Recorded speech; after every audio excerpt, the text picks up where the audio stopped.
libro de este mismo. Aló, lo tengo en el, el mostrador podcast. Se llama, ¿cómo es esto? A ver, como cita de libro, sopa de miso, de Ryu Murakami, Perfidio de la noche japonesa. Kenji, que es un joven japonés que trabaja como guía turístico en el barrio rojo de Tokio, es encontrado por Frank, un turista estadounidense, para recorrer por 3 noches las concurridas calles de Kabukicho. con Kenji tiene una completa experiencia con el turismo en estadounidense. Sin embargo, Franco, en su personaje extraño y su comportamiento es sospechoso, hace comentarios y preguntas que no son típicas de una turista. Comienza a sospechar que un comportamiento podría organizarse en que es el asesino y en serie que ha estado atacando en Tokio. Mira, va harto. Tokio al mangar de su trama estilo policial. Sopa de miso es una excusa para imponer y examinar varios aspectos de la sociedad contemporánea. Ryu, Ryu Murakami entrega un relato crudo y oscuro. Devela mucho más que un thriller político. El autor reúne a Japón y Estados Unidos en un barrio rojo de Tokio para exponer la histórica tensa relación entre estos dos países.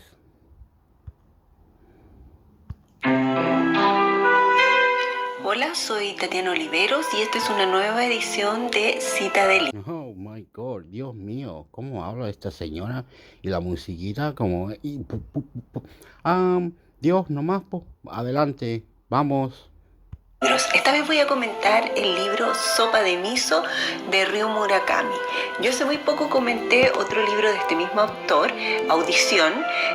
Me gustó tanto el autor que la editorial Abducción sacó este libro hace muy poquito y bueno, acá estoy reseñando otra vez un libro de Ryu Murakami. Quiero comentar, como dije anteriormente, que este es un libro de la editorial Abducción. Es una edición traducida por Juan Carlos Cortés. Es una edición del 2022, acaba de salir este libro. La primera edición de este libro publicada en japonés es de 1997 y esta edición cuenta con 312 páginas. Como siempre, los libros de la editorial Abducción son muy dedicados en la parte visual. Como ven, tienen una ilustración, un muy bonito interior. Siempre muy cuidado en este editorial. Quiero comentar que la imagen de portada es del artista de mangaka o artista de cómic Shitaro Kago. Es muy bonita y muy relacionada a la historia que cuenta este libro. Yo anteriormente comenté, voy a hacer una breve introducción de quién es Ryu Murakami porque lo dije en la reseña anterior. Es un escritor, director de cine japonés, también es músico y es muy reconocido en su país. y en el mundo también, principalmente por su novela Audición, que es la que yo reseñé anteriormente, la cual se realizó una versión fílmica que es bien conocida y bien buscada. Su primer trabajo literario es Azul casi transparente, y eso le dio mucho éxito en su país y en el mundo. De ahí se hizo muy reconocido. Es importante también destacar el interés de este autor, de Murakami, por la música. Él fue baterista de una banda de rock japonesa y es especialista en música cubana. De hecho, él tiene en Japón un sello musical, que está especializado en la distribución de música cubana. Por si alguien se lo pregunta o existe una duda respecto a lo que voy a comentar, quiero aclarar que Ryo Murakami no tiene ninguna relación de parentesco con Haruki Murakami. Lo único que coinciden estos dos autores es en sus apellidos y que son escritores, pero su literatura y su estética y también las temáticas son muy distantes entre uno y otro autor. La escritura de Ryo Murakami se centra principalmente en personajes atormentados o distanciados de la sociedad, que se sienten marginales, sienten que la sociedad los ha maltratado o no los entiende. Y Sopa de Miso es una novela que da cuenta de eso muy bien. El protagonista de esta historia es Kenji, es un joven de 20 años, japonés, que trabaja como guía turístico en el barrio rojo de Japón, que se llama Kabukicho. Kenji es contratado por un turista estadounidense llamado Frank para recorrer por 3 noches este barrio.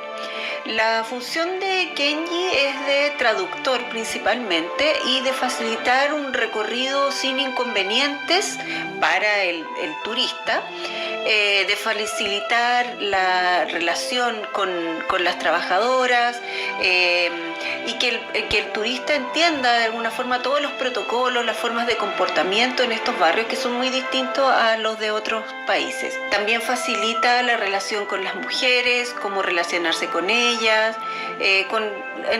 La mayoría de las trabajadoras de ese barrio son mujeres, entonces su trabajo es principalmente en establecer esta relación con la variada oferta sexual que existe en este barrio nipón. Kenji ha tenido una variada experiencia con turistas estadounidenses, sabe cómo son, qué es lo que buscan, sabe relacionarse muy bien con ellos, habla inglés, poco, pero lo suficiente como para poder entenderse. Pero sin embargo, a pesar de su experiencia con ese tipo de turista, él se da cuenta desde un principio que Frank es un personaje un poco extraño, que su comportamiento es sospechoso, que hace comentarios y preguntas que son fuera de lugar o poco típicas para un turista. Y según lo que van conversando a medida que van caminando por este barrio, porque es un barrio en donde hay mucha oferta, entonces se camina mucho buscando las distintas cosas que cada turista va pidiendo, entonces eso facilita la conversación. Y en estas caminatas y estos recorridos por el barrio Kabukicho, Kenji comienza a pensar que Frank es mentiroso, pero de una forma muy extraña. Y todo esto comienza a dibujar en su cabeza la idea de que Frank puede ser el asesino que lleva atacando distintas víctimas en la ciudad desde hace un tiempo. Esto no es un misterio, no estoy adelantando casi nada porque esto se establece casi al comienzo de la novela. El misterio y el thriller que trata esta novela está en otras cosas que vamos a ir hablando más adelante. Como comenté, la novela se estructura como una especie de thriller policial, recuerda un poco al estilo de, por ejemplo, El silencio de los inocentes, en donde Murakami atrapa con su narración y de a poco vas como dejándonos pistas, soltando pistas de que algo al parecer no va a terminar muy bien toda esta historia y de que algo hay por ahí. Los personajes se van adentrando en un viaje cada vez más oscuro, en donde este barrio rojo de Japón parece ser un un sitio inocente de citas en relación a la perversión que se va generando, que se va develando en realidad del personaje principalmente de Frank. El sexo y la violencia parecen ser un eje en esta novela, pero Ryo Murakami en realidad escribe una historia poderosamente política, y creo que esta es como una de las cosas más esenciales de Sopa de Miso. No se puede evitar, a medida que uno va avanzando en la lectura, asociar este recorrido que están realizando Kenji y Frank por el barrio de Tokio con la oscura y poco resuelta relación que existe entre Estados Unidos y Japón. Ese tema está muy presente en el libro, y a medida que se va avanzando se va haciendo más evidente, pero está ahí como en silencio, es como algo que aparece y como que palpita atrás de toda la historia. Las conversaciones de los protagonistas y las reflexiones, principalmente de Kanji, que es el protagonista principal de este libro, muchas veces terminan en una inevitable comparación de estas dos sociedades, la estadounidense y la japonesa. La constante tensión entre Kanji y Frank, porque esta constante tensión se establece en base a las mentiras que se van descubriendo, que Kanji sospecha mucho de Frank, y Frank es un poco extraño en su forma de comunicarse. Esa extraña relación que se establece entre los dos está llena de tensiones, de secretos, parece como una bomba de tiempo que puede explotar en cualquier momento. Los dos desconfían, pero están destinados a seguir juntos en este recorrido. Es como que no pudieran separarse, pero ninguno de los dos quisiera estar con el otro. Frank es muy crítico de la sociedad japonesa y Kenji de la sociedad estadounidense, pero sin embargo Frank se encuentra en Japón buscando compañía, y Kenji trabaja de guía, tiene este trabajo de guía turístico para juntar dinero, porque su sueño es irse precisamente a Estados Unidos. De alguna forma los une una sensación como de destierro, pero esto lo enfrentan de una forma diferente. El estadounidense es una bomba que puede explotar en cualquier momento, y que va a arrastrar inevitablemente a Kenji a un infierno. Y Kenji busca escapar de la vida tan estructurada y llena de normas que existe en Japón, al país de los sueños y las oportunidades, como él lo piensa que es Estados Unidos. A quien lea Sopa de Miso le pasará que va a quedar atrapado en su lectura, porque realmente es un libro muy entretenido, aparte de todo lo que se pudiera entender del libro como más profundamente. La historia es muy entretenida. Murakami logra atrapar al lector, mantenerlo atento. Hay siempre algo que se va a develar en cualquier momento, hay un misterio que descubrir. Estos personajes se van tornando cada vez más oscuros, van transformándose con mucha consistencia a través de la historia.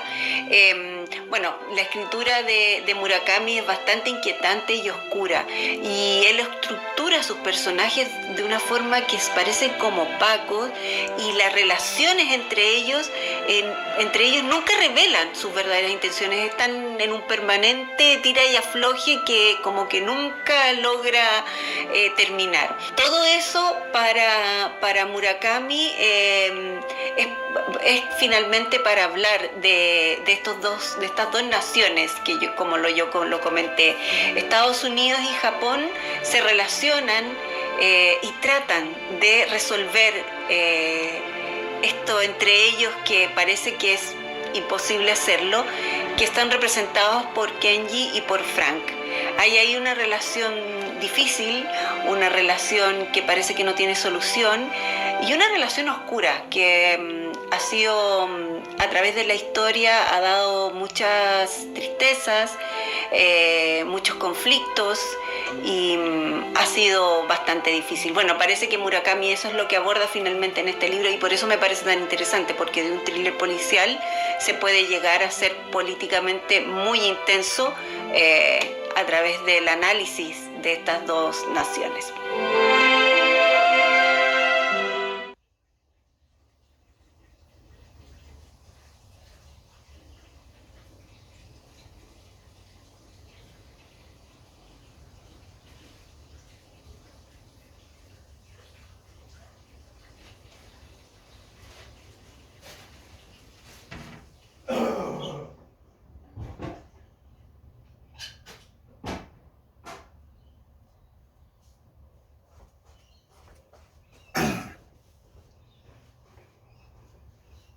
Wow, se me olvidó, quedó otras cosas que habían que hacer, pues weón. Pucha la weá, ¿cómo esto? Ahora vení. Chucha la weá.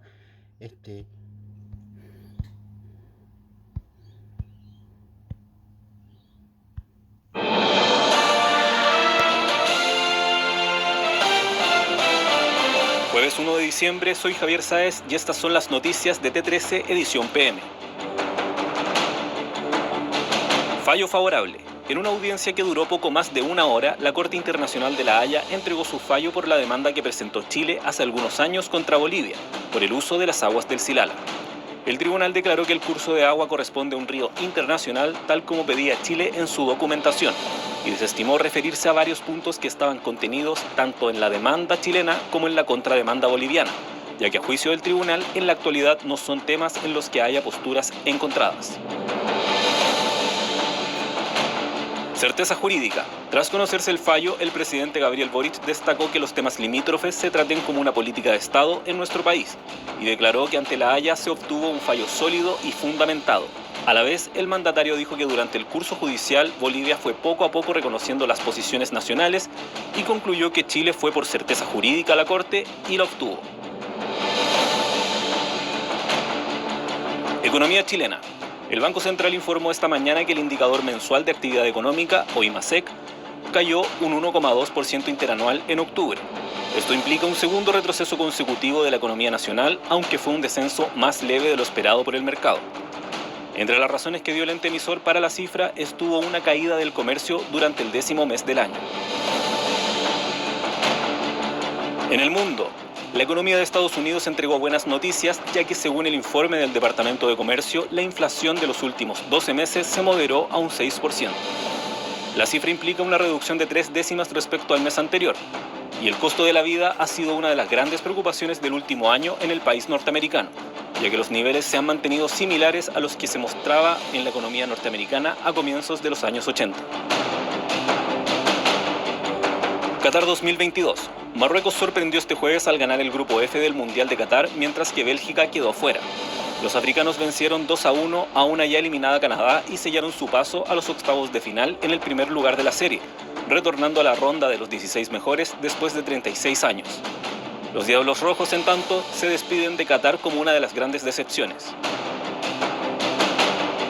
Con esta información damos cierre a este boletín de noticias. Recuerda que siempre hay más en nuestro sitio web t13.cl.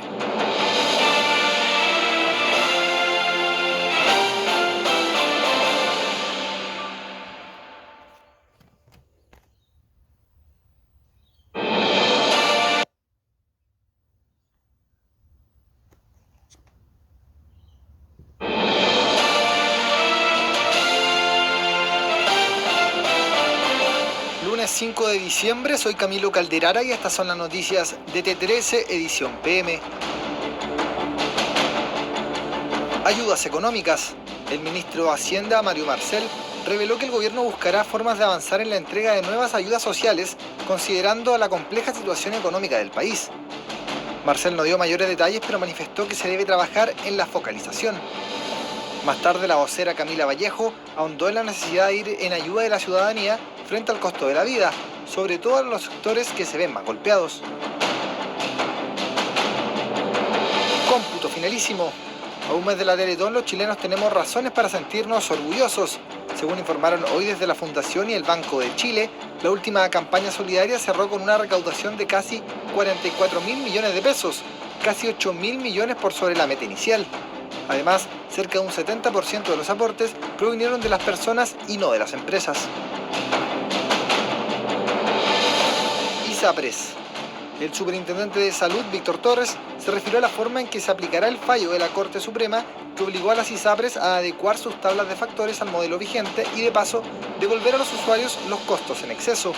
Torres señaló que la aplicación del fallo debe ser gradual y que eso no implica hacer un salvataje a las aseguradoras, ya que también se busca que no haya afectación directa a sus afiliados. Nuevo ataque. En las últimas horas, Rusia lideró un nuevo ataque aéreo en contra de territorio ucraniano. Según reportes de la agencia AFP, las sirenas de emergencia resonaron a lo largo de toda Ucrania y uno de los efectos directos de la ofensiva fueron masivos cortes de electricidad y de agua en el país invadido, que está entrando en los meses de invierno. A los penales. En un nuevo partido por los octavos de final del Mundial de Qatar, la sorprendente selección japonesa y Croacia empataron a 1 en el tiempo reglamentario, dando paso al primer alargue del certamen mundial. Tras cumplirse los 120 minutos con el mismo marcador, se dio una infartante definición a penales que dejó como ganador al elenco croata. Con esta información damos el cierre a este boletín de noticias. Recuerda que siempre hay más en nuestro sitio web t13.cl.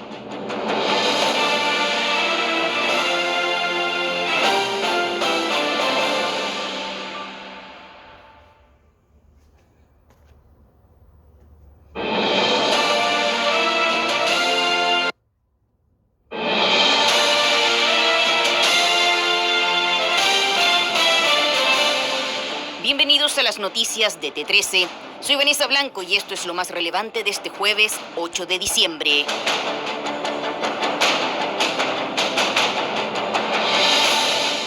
Licencias médicas fraudulentas. Este jueves se realizó la formalización de 28 médicos y otras 2 personas por la emisión de licencias médicas fraudulentas. La Fiscalía Metropolitana Oriente solicitó la prisión preventiva para los 28 profesionales de salud y a las otras 2 imputadas que habrían actuado como captoras. Solicitó las cautelares de arraigo mensual y firma mensual, respectivamente. Hasta el cierre de esta edición, la audiencia continuaba en proceso. Se estima que el perjuicio fiscal por el fraude supera los 700.000 millones de pesos. Extradición de Karen Rojo.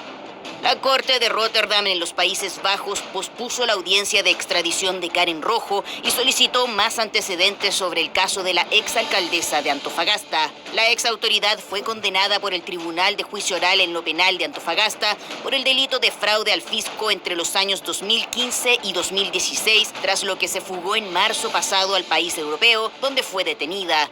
De forma preliminar, se indicó que la próxima audiencia del caso será en 3 meses más.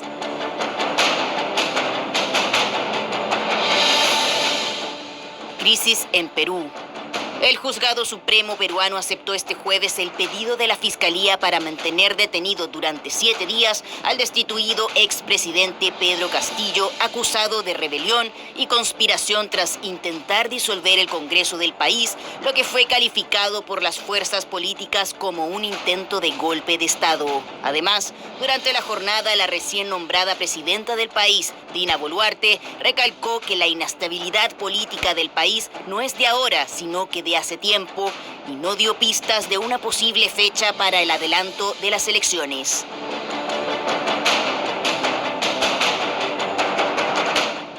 Mundial de Qatar 2022. Tras 2 días de receso, este viernes vuelve el Mundial de Qatar 2022 con 2 partidos de cuartos de final. Al mediodía de Chile, Brasil enfrentará a Croacia por un cupo en semifinales, mientras que cerca de las 16 horas y con transmisión de Canal 13, Argentina se verá las caras con Países Bajos en un duelo con mucha historia en las Copas del Mundo. Los ganadores de estas llaves se enfrentarán entre sí en una de las semifinales.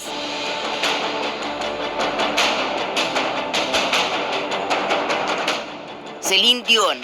La cantante canadiense Celine Dion canceló toda su gira 2023 tras ser diagnosticada con una enfermedad neurológica rara e incurable. La artista de 54 años sufre del síndrome de la persona rígida, en que los pacientes comienzan a experimentar contracciones musculares progresivas, endureciéndose el cuerpo hasta que algunos no pueden caminar o hablar.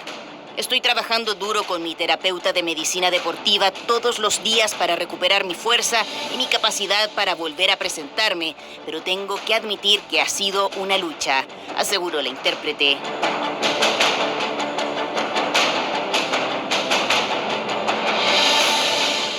Con esto damos término a este boletín de noticias. Recuerda que esta y otras informaciones las puedes encontrar siempre en nuestro sitio web t13.cl.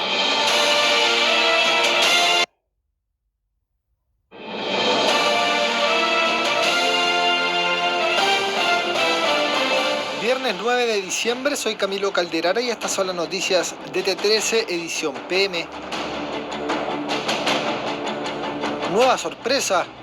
Brasil quedó eliminado del Mundial de Qatar 2022 tras caer en definición a penales frente a Croacia.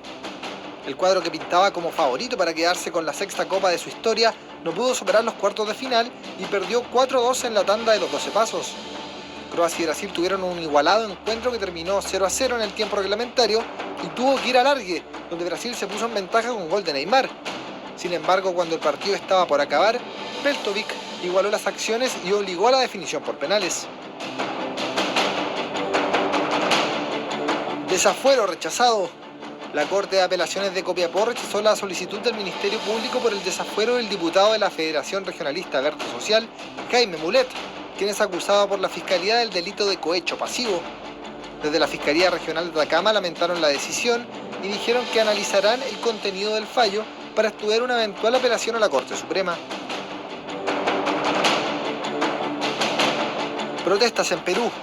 Miles de personas han salido a las calles de Perú para protestar contra el nuevo gobierno de Dina Boluarte tras la destitución de Pedro Castillo por parte del Congreso.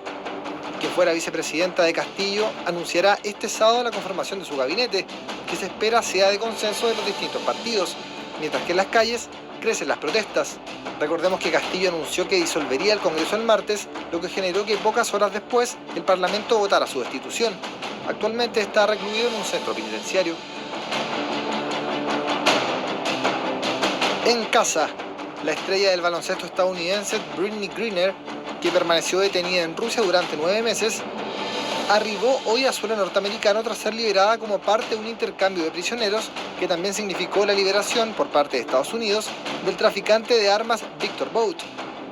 Griner fue detenida en febrero en Moscú por portar un cigarrillo electrónico y un líquido que contenía cannabis, lo que está prohibido en Rusia. Aumentan los montos. La Dirección del Crédito Prendario, más conocida como Tía Rica, iniciará la próxima semana una campaña navideña en que aumentará el tope para sus préstamos. De esta manera, el monto máximo del crédito entregado por las joyas empeñadas pasará de los 500.000 pesos a los 750.000. Desde la Tía Rica explicaron que la idea es entregar una alternativa rápida, simple y segura a quienes tengan alguna necesidad de fin de año. Con esta información damos el cierre a este boletín de noticias. Recuerda que siempre hay más en nuestro sitio web t13.cl.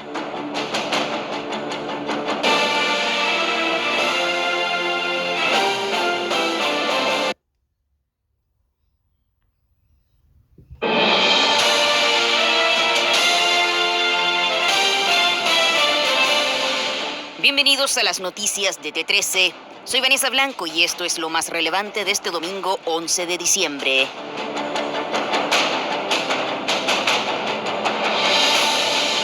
Incendios forestales. La ONEMI decretó 4 alertas rojas este domingo por incendios forestales en distintas partes del país.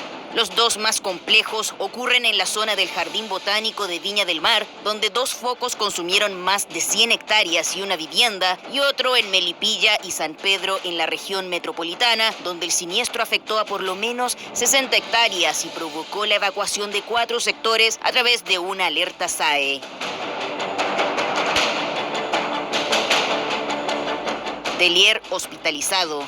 El presidente del Partido Comunista, Guillermo Tellier, fue hospitalizado durante la noche de este sábado en el Hospital Clínico de la Universidad de Chile, según confirmó el mismo partido en sus redes oficiales. Si bien se desconocen las causas del ingreso al centro de salud del también exdiputado, este se encontraría clínicamente estable.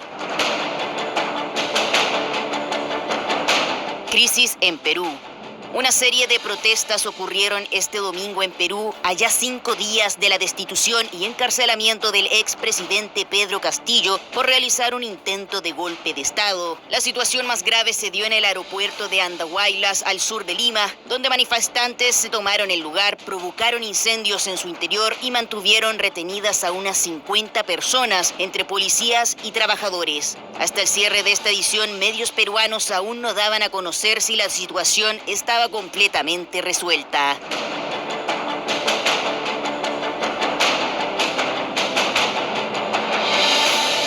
Mundial de Qatar 2022. Cristiano Ronaldo rompió el silencio este domingo luego de que junto con Portugal cayera 1-0 ante Marruecos en los cuartos de final del Mundial de Qatar 2022, quedando eliminados del torneo. El luso recalcó que su sueño de ganar el Mundial terminó y respondió a los rumores de una mala relación con sus compañeros, que nunca daría la espalda a sus compañeros de equipo y a su país. Asimismo, respondió a su calidad de suplente en los 2 últimos partidos del equipo, diciendo: esperemos que el tiempo sea un buen consejero y permita a todos sacar sus conclusiones.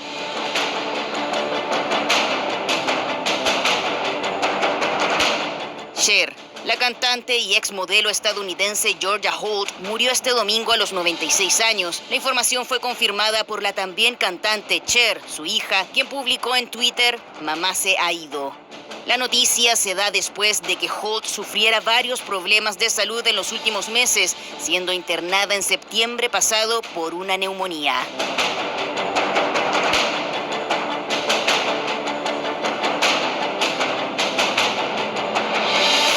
Con esto damos término a este boletín de noticias. Recuerda que esta y otras informaciones las puedes encontrar siempre en nuestro sitio web t13.cl.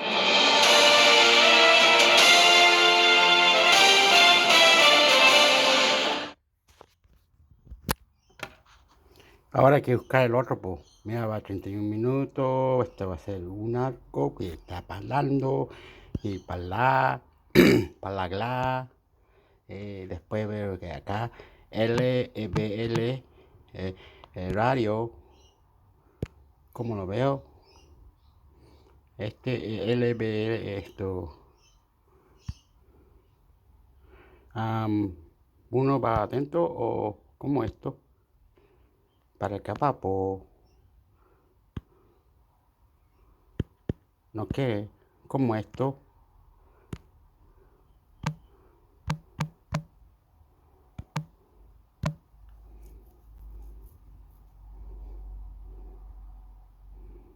Está volando un montón, no tengo. Finish, mira, finish, pasto. Spanish.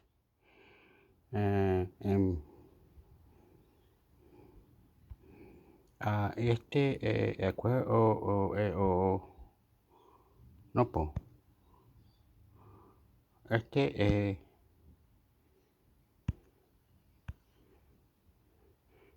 Po. SBS, a world of difference. You're with SBS Spanish, on mobile, online and on radio. Estás con SBS en español, en tu móvil, por internet, en tu radio.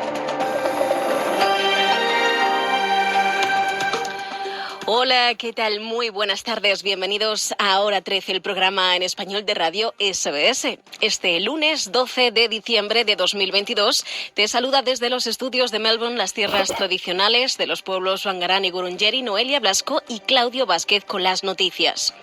En SBS Spanish reconocemos la conexión continua e inquebrantable de los pueblos aborígenes y del estrecho de Torres con sus tierras. Hoy en Hora 13 hablaremos de la bajada de precios de la vivienda en Australia y cómo afecta al mercado inmobiliario.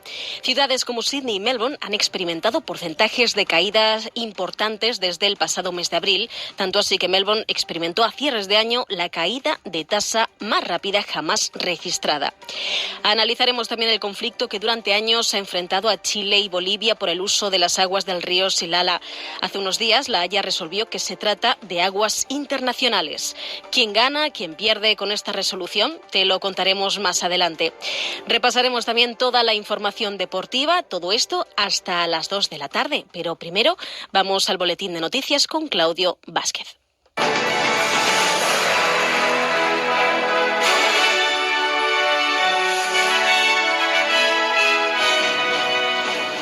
Continúa el debate sobre la propuesta del gobierno de limitar los precios de la energía. Por primera vez, la brecha de pago de salarios entre hombres y mujeres no disminuyó este año en Australia. Protestas en Perú por destitución de Pedro Castillo como presidente dejan 2 muertos. Estos son los titulares de este lunes 12 de diciembre. Lo voy a parar porque lo voy a adelantar un poco. Le voy a decir algo.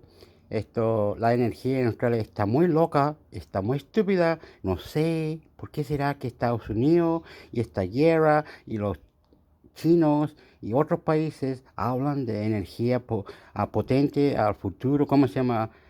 Donde no, el humo no va al aire, cambian el clima, arreglan, pero es potente, es fuerte, es feo. Y más encima, los aborígenes que viven en el norte del territorio le están haciendo muchas mineras por ahí, otras cosas para que tener esta electricidad. Le están robando su campo, su tierra, como sea, es feo.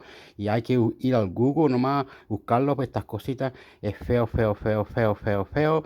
Y aquí lo voy a adelantar un poco porque yo no puedo estar aquí. Yo no sé.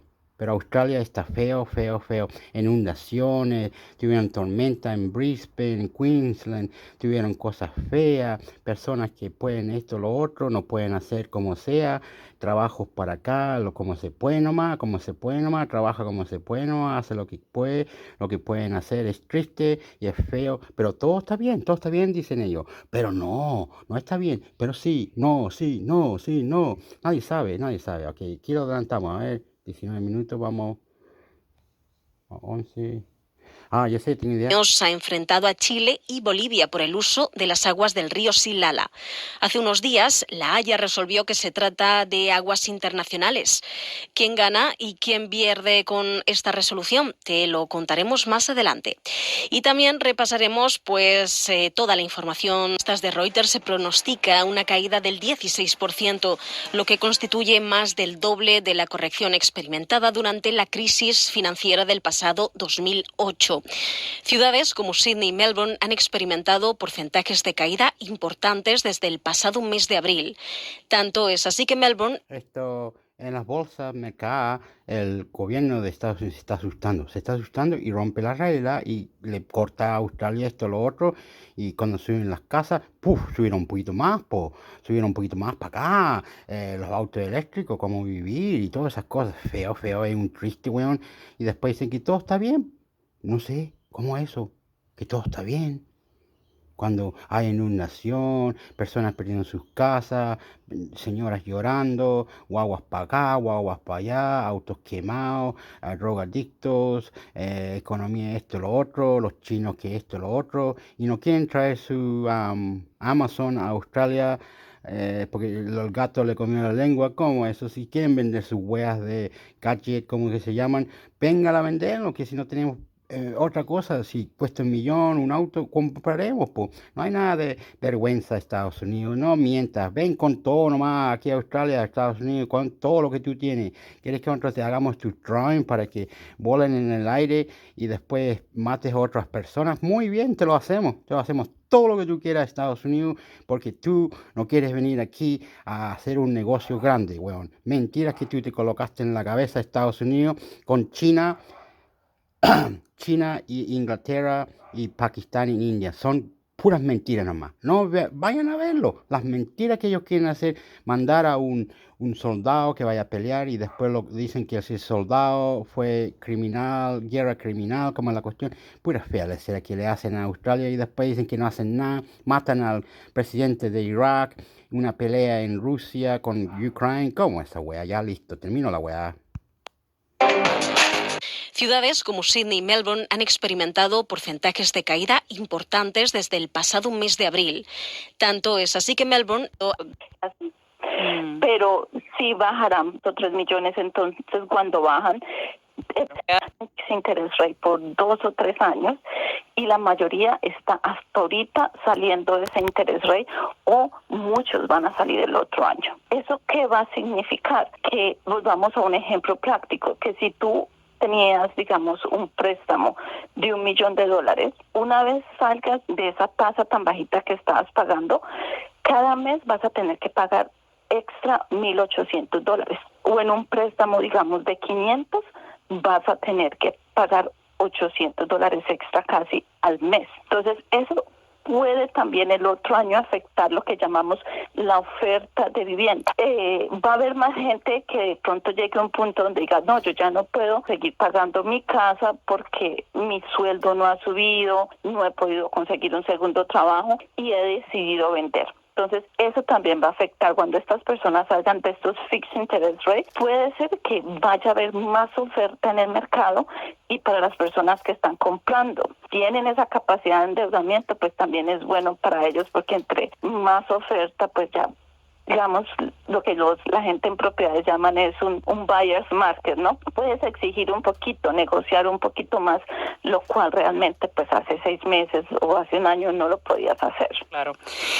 Bueno, y Yaritza, hablemos ahora específicamente de Victoria porque los precios de las propiedades en Melbourne han caído realmente a su tasa más rápida jamás registrada. De hecho, los precios en Melbourne aumentaron en un 24% a principios de año. Sin embargo, a cierre de este año han terminado en un 6%. ¿Qué significa esto, digamos, para potenciales compradores de propiedades en Melbourne? Pues mira, yo les recomiendo que si tú tienes la capacidad de endeudamiento, vas a poder conseguir tu propiedad, la misma propiedad que antes de un año la puedes conseguir de pronto $50,000 o $60,000 más económica, ¿sí? Entonces, si tú tienes un buen trabajo estable y el banco te va a prestar, es buen tiempo en Melbourne ¿para qué? Para comprar propiedades.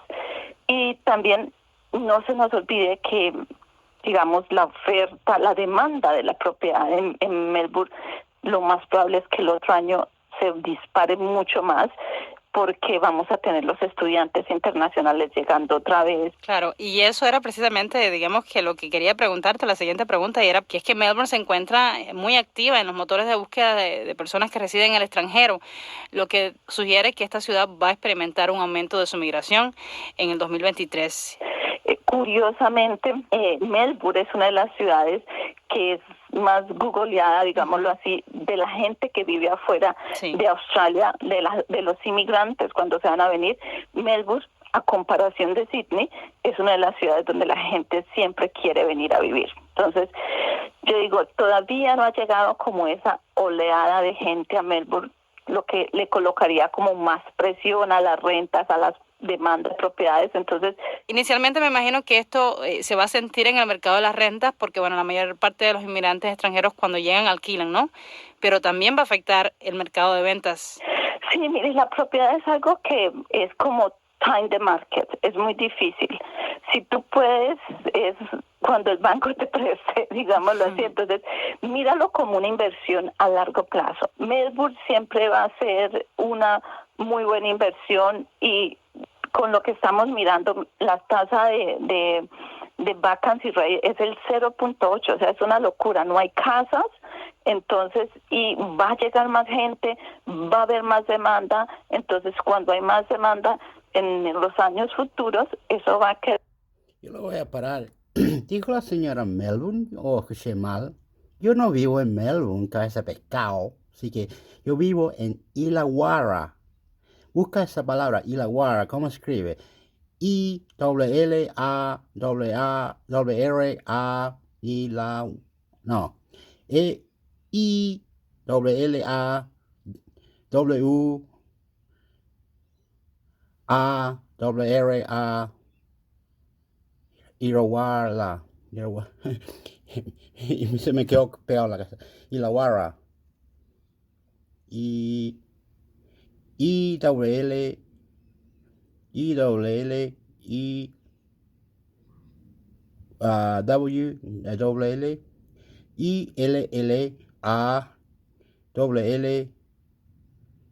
I la A W-R-A, Illawarra. Como sea que lo escribas, pero no importa, me volví loco.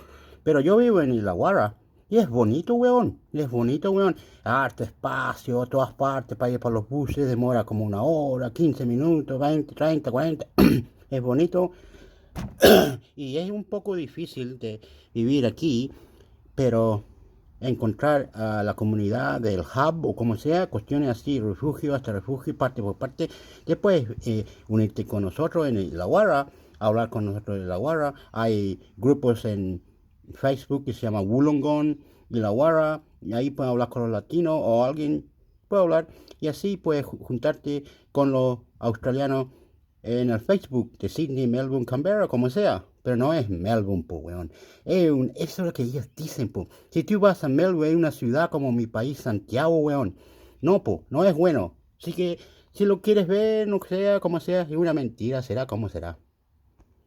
Casas, entonces, y va a llegar más gente, va a haber más demanda, entonces cuando hay más demanda en los años futuros, eso va a querer decir propiedades van a subir. Entonces, mírenlo más como en el largo tiempo y no como que traten de hacerle un timing al market porque es muy difícil. Claro, y el aumento de las tasas de interés que tú tocabas es un tema muy importante, no solo afecta a quien desea comprar una vivienda, pero también a quienes rentan, a quienes alquilan. Y los alquileres han subido, digamos que a un 10%. ¿Tú crees que el aumento de las tasas de interés va a seguir de alguna forma influyendo en que sigan subiendo los alquileres? ¿Crees que este es el caso? Sí, mira, lo de la renta tiene 2 factores. Obviamente, cuando tú eres el dueño de la propiedad y especialmente lo que llamamos inversionistas que de pronto tienen una propiedad que es lo que llamamos negative gearing, ellos siempre la subida de la renta es la única opción que ellos tienen para tener un poquito más de ingresos, pero el problema de la renta realmente es el supply de casas. Lo que pasa es que con la pandemia, digamos que en Australia tristemente se dejó casi de construir por 2 años, entonces eso ha creado una cantidad de deficiencia de casas en toda Australia y eso es lo que le está colocando una presión a las rentas porque pues no hay casas, claro. Entonces si no se aumenta la construcción de casa, el supply, eso va a seguir igual. Claro, sobre todo con las olas migratorias de estudiantes y de extranjeros en general. Difícil. Bueno, y última pregunta, precisamente los analistas inmobiliarios esperan que el mercado se estabilice durante los próximos meses. Y como tú decías, que los precios podrían comenzar a subir nuevamente, que las tasas de interés también podrían estar llegando a su punto máximo, digamos, en la segunda mitad del próximo año. Entonces, ¿crees que ahora es un buen momento, digamos, para aquellos que quieran comprar su vivienda, sobre todo en ciudades como Melbourne? ¿Es un buen momento ahora para aventurarse a dar ese paso? Si tú tienes esa capacidad de endeudamiento, puedes conseguir esa propiedad ahorita unos 50 a 60 mil dólares más económica que lo que antes podías hacer. Y es un muy buen momento si tienes esa capacidad de endeudamiento de hacerlo ahorita. Sí, porque puede ser que el otro año deje de caer los valores, puede ser que de pronto el otro año si vuelven a subir un poquito más los intereses, no te prestan lo mismo que te están prestando ahorita, entonces siempre tienes que mirarlo también desde ese punto de vista, las circunstancias de ahorita, tomar esa ventaja. Bueno, Yaritza, muchísimas gracias por haber conversado con nosotros y por habernos explicado un poco acerca de las ventajas que se desprenden del descenso de los precios de las propiedades en ciudades importantes de Australia. Mucho gusto, espero que esa información de pronto los guíe, los ayude un poquito y esperemos a ver qué decide el gobierno el otro año, a ver qué van a hacer con estas tasas de interés que afecta tanto positiva como negativamente a muchas personas. Hay formas de protegerte y de proteger a tus seres queridos, tu comunidad y nuestro sistema de salud del COVID-19. Si no estás en casa, ponte la máscara, opción 8 para... Es Radio App, the FIFA World Cup.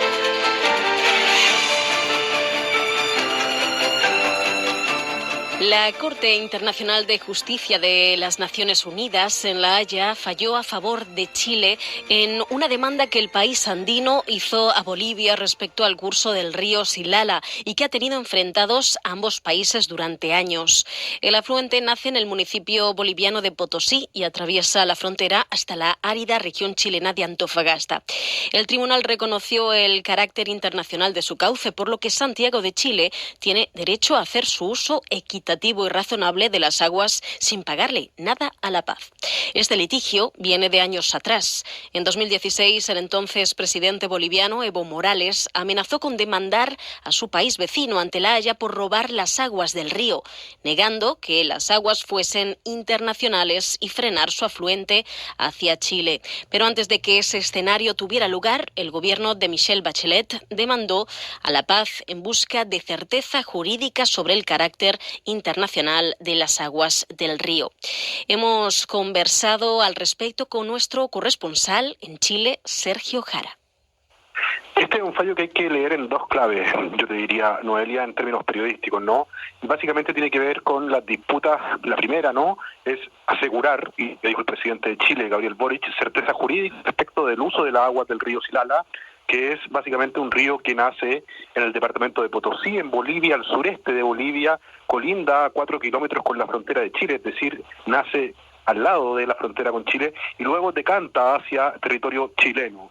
Este curso de agua no había certeza jurídica respecto, o la había, decía Chile antes de presentar esta demanda, pero Bolivia la controvertía, y ahora sí la hay, dice el presidente Boric. Esa es una primera mirada, ¿no?, por así decirlo. La segunda tiene que ver con los conflictos que han arrastrado Chile y Bolivia desde hace muchos años, yo te diría desde la Guerra del Pacífico, ¿no?, varios siglos atrás, y que decantan en este fallo de la Corte Internacional de Justicia de La Haya, en el último litigio que ha enfrentado Chile con Bolivia, de dos en las últimas 2 décadas. Recuerda que esto parte, yo te diría, en el primer gobierno de Michelle Bachelet con Evo Morales en 2006, cuando entre ambos mandatarios realizan acercamientos. Hay que recordar que ellos respondían a una corriente política más o menos similar, ligada al socialismo en Latinoamérica, por lo tanto establecen una mesa de trabajo en torno a 13 puntos, toda una novedad, ya que durante más de un siglo las relaciones entre Chile y Bolivia siempre han estado muy tensas. De hecho, no hay embajadores, solamente hay cónsules, no hay relaciones diplomáticas, digamos, formales, por así decirlo. Y en 2006 se empieza a trabajar una agenda de acercamiento que considera 13 puntos, Noelia. Entre ellos, la sentida e histórica demanda marítima de Bolivia por un acceso al mar libre y soberano, ¿no?, que es lo que perdieron en la Guerra del Pacífico allá en 1879, ¿no?, hace más de un siglo. Y se empezó a trabajar eso, se empezó a discutir, fueron pasando los años, en 2010 se quebraron esas conversaciones. Uno de esos 13 puntos era la demanda marítima de Bolivia hacia el Pacífico, ¿no?, tener una salida soberana hacia el Pacífico. Hay que recordar a quienes nos escuchan que Chile y Bolivia tuvo una guerra hace más de un siglo. Bolivia perdió el departamento litoral, que nosotros le llamamos Antofagasta, la segunda región del país, y con eso perdió su salida al mar. En 2006, como te decía yo anteriormente, se ponen a trabajar estos 13 puntos, la demanda marítima del mar, el Silala era otro punto, y otros temas relacionados con la migración, con la seguridad, con el comercio, con la integración. Esos 13 puntos se estuvieron debatiendo durante varios años. En 2010 hay un quiebre. Bolivia presenta una primera demanda en la Corte Internacional de Justicia de La Haya para obligar a Chile, ¿qué es lo que reclamaba Bolivia en ese momento, Noelia? Que Chile estaba obligado a buscar una solución al diferendo marítimo con ese país. Es decir, que Chile estaba obligado a sentarse a negociar para poder acceder de alguna manera, ¿no?, a través de algún tipo de acuerdo, una salida soberana a Bolivia al mar. Bolivia termina perdiendo esa demanda en la Corte Internacional de La Haya, la termina perdiendo, y en paralelo Evo Morales, que todavía presidía el país vecino, empieza, ¿no?, a reclamar entonces por el Silala y a decir que Chile lo que estaba haciendo era mal uso de las aguas, en el fondo que se las estaba robando a través de canales artificiales y otro tipo de elementos como ese, y amenaza con que va a demandar ante la Corte Internacional de Justicia. Sin embargo, Michelle Bachelet se adelanta y la demanda la interpone ella en 2016. Bueno, 6 años de litigios estuvieron suspendidos los últimos 2 años a propósito de la crisis del COVID, ¿no? Entiendo que el fallo estaba listo hace 2 años, lo que pasa es que no se habían terminado los alegatos hace 2 años, pero vino la crisis del COVID y se suspendió. Se retomaron este año y se acaba de leer la sentencia definitiva este 1 de diciembre, hace solo 10 días, en el que se le da la razón a Chile. Básicamente, esta razón, Noelia, tiene que ver con que se declara el río Silala como un río de aguas internacionales, que nace en Bolivia y que decanta en Chile, pero es un río de aguas internacionales. Esa es la principal noticia que genera este fallo y que va zanjando las disputas que hay entre Chile y Bolivia. Ya hay 2 fallos claros entonces de La Haya. El primero, que Chile no está obligado, esto fue hace varios años, a negociar, a sentarse a negociar por una salida soberana para Bolivia al mar, y el segundo es que el río Silala es un río internacional.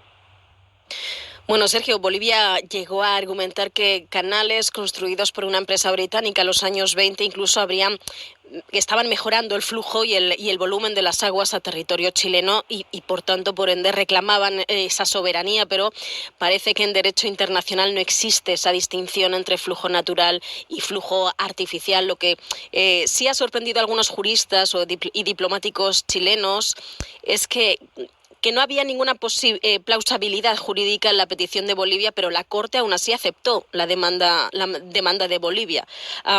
Con esta resolución, ¿cómo quedan ahora las relaciones entre Chile y Bolivia? Todavía se está discutiendo mucho en Bolivia. Chile ve esto como un éxito, ¿no? Un éxito porque entrega certeza jurídica de respecto de que el Silala es un río internacional y de que ambas partes, ambos países lo pueden aprovechar mutuamente, digamos, ¿no? En condiciones equilibradas, por así decirlo. Y no es exactamente lo que dice el fallo, pero de una u otra forma eso es lo que plantea la jueza, ¿no? La presidenta del tribunal, Joan Donaue, señala al respecto que no hay duda respecto a que el Silala es un curso de agua internacional. Las partes, es decir, los países, también acuerdan que ambas tienen derecho al uso equitativo y razonable de las aguas del Silala según el derecho internacional. Es lo que te decía, parafraseándolo, ¿no? Recientemente, el presidente Boric, en ese sentido, para ir más o menos entendiendo cómo fue leído el fallo acá, señaló que Chile busca una certeza jurídica y la obtuvo. Chile buscaba una certeza jurídica y la obtuvo. Es un fallo sólido y fundamentado, que hoy se manifiesta en una decisión que es favorable a lo que ha sostenido el Estado de Chile. En Bolivia, en cambio, las reacciones han sido diversas. El Estado boliviano, a través de su presidente Luis Arce, ha tratado de dar un triunfo moral, ¿no?, al país. Sin embargo, la oposición, parte también de cientistas políticos de Bolivia, han entendido que es un fallo en contra. Incluso algunos diputados han llegado a plantear alguna medida en el Congreso, como algún tipo de juicio de responsabilidad respecto de Evo Morales, porque fue él quien inició esta batalla jurídica internacional con Chile para poder tener primero una salida soberana al mar y luego ganar en torno a esta discusión del Silala. Por lo tanto, la discusión todavía tiene que decantar en Bolivia políticamente, pero en Chile se ha visto como un triunfo y se espera que se retomen. Entonces, por lo menos eso ha sido lo que han señalado distintos analistas políticos y también el oficialismo, el gobierno, ¿no?, desde el Congreso, que se retome una agenda con Bolivia paso a paso, lentamente, de conversaciones como lo había hecho Bachelet con Evo Morales en 2006, con estos 13 puntos que yo había señalado anteriormente, pero sin amenazas, han dicho los políticos chilenos, y sin tampoco futuros juicios, que es lo que tuvimos en los últimos 15, 20 años con Bolivia. En estos 6 años de litigios, Chile ha invertido mucho tiempo, intervinieron historiadores, juristas, autoridades para defender los intereses nacionales. Pero, Sergio, ¿qué tiene este río? ¿Para qué se utilizan las aguas de Chile y por qué es tan importante para el país? Sí, bueno, hay que entender también en torno a la crisis climática que está viviendo el mundo, ¿no? Pero este es un río que aprovechan empresas chilenas en la explotación de distintos minerales. Sin ir más lejos, Codelco, que es la productora de cobre más grande del mundo y que es una minera estatal chilena, tiene derechos de aprovechamiento en torno a las aguas del río